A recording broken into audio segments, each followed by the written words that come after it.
Alright, this is the 6th installment now. Some interesting stuff going on in this video. Started to get into detailing and stuff. It's pretty exciting really. I like this process, once you've got something kind of going, you quite like your design and stuff, you can start to add all this detailing. And I started off by just using the alphas that I had. I actually made my own alphas to begin with as well, using some pictures of rust, which was quite fun because I've never really done that before. So yeah, actually one of the alphas that I made turned out to be a really good noise alpha, which I just spammed all over his face. So it's just nice to break up the sort of, the shininess, and a bit of sort of grime in there. But I was just really going in with the slash free here, finding some wrinkles and stuff, and just trying to make his face more sort of interesting, tighten up some of these sort of lines that he has going on as well, especially around the back of his head here, trying to make it look like it's really sort of pulling around and stuff. Just general sort of facial details going in. Adding more custom alphas. I made this one a bit of rust. Could probably do a tutorial if anybody's interested. It's a pretty sort of cool process. Added that alpha onto his skull as well. Played around with doing some local subdivisions, just so I can get some more detail on the top. The topology of that skull isn't very good, so yeah, just put some cracks on there as well. Added in the eye stitching on the eye, just use some extraction to get that piece out. Duplicated it as well. Shortkey for duplication is Control Shift D. Pretty useful if you're just working really fast, just pulling pieces out and just it's a pretty nice workflow using duplication. So yeah, it's a lot of the same really, just using alphas. If you've never experimented with alphas, and it's a pretty sort of probably the most fun part about Zbrush, just dragging out all these cool designs and stuff all over your creatures and whatnot.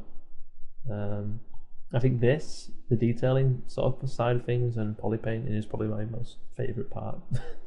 It's just, I don't know, it's a lot of fun to sort of see the finished sort of product coming through. So yeah, it's been quite a fun sort of 2 hours doing this. It's kind of pretty much finished at the end of this video. I really messed around with his jeans, but I'm just going to redo them. I was just adding just figuring out how I'm going to get the texture on the jeans.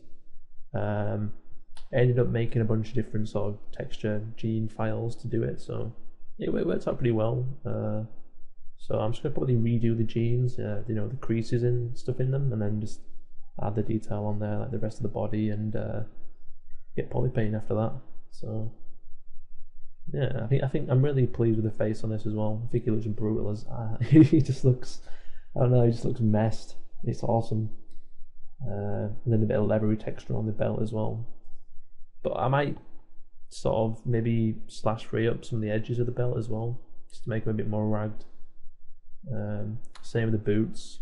Add a bit more sort of damage on there as well, make it more interesting. Just nitpicky sort of stuff right now. I was just trying to get a general overall amount of detail everywhere, so that's pretty much what's been going on. And this part lasts for ages. You can see me in Photoshop here. This is a sort of mini process I made to make alphas. It's pretty cool. I was just trying to think about how I can make some sort of gene brush. So I think I'm probably going to do this a lot more. So I always relied on the brushes that are sort of given to you by Zbrush. I never really sort of made my own, so it's been a very rewarding process doing this.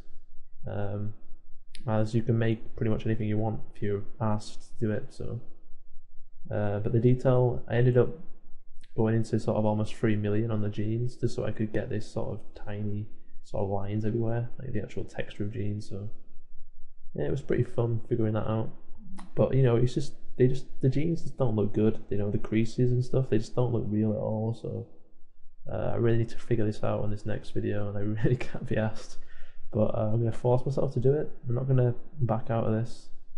Yeah, I was trying to figure out how I can do bump mapping. Well, pushing out in the Z-ard whilst using a color texture, but it doesn't quite work. What happens is you can use the texture file on Zbrush, but when you drag it out with an alpha, it masks out the color as well, so you can't It'd been so awesome if it worked though. If you were able to sort of drag out the actual 3D sort of alpha information and the color at the same time, but it just doesn't work. So I'm probably going to have to use the alpha and then just use Lightbox or something to texture over the top. So yeah, I spent quite a while just messing around with the different sort of ideas I had, but none of them worked. So yeah, interesting. I quite like messing around in ZBrush, you know, especially when you figure out something awesome and you're like, yes. So yeah, I'm just messing around again. I think I complete the texture on these genes and I just sort of start to analyze them a little bit, and I'm thinking, yeah, I really need to redo this. So I think after I've done this video and I've uploaded it, I'm going to get some proper solid reference on genes and just figure this out. It's pretty late now though, it's like almost 4 AM. So yeah, that's pretty much it, guys.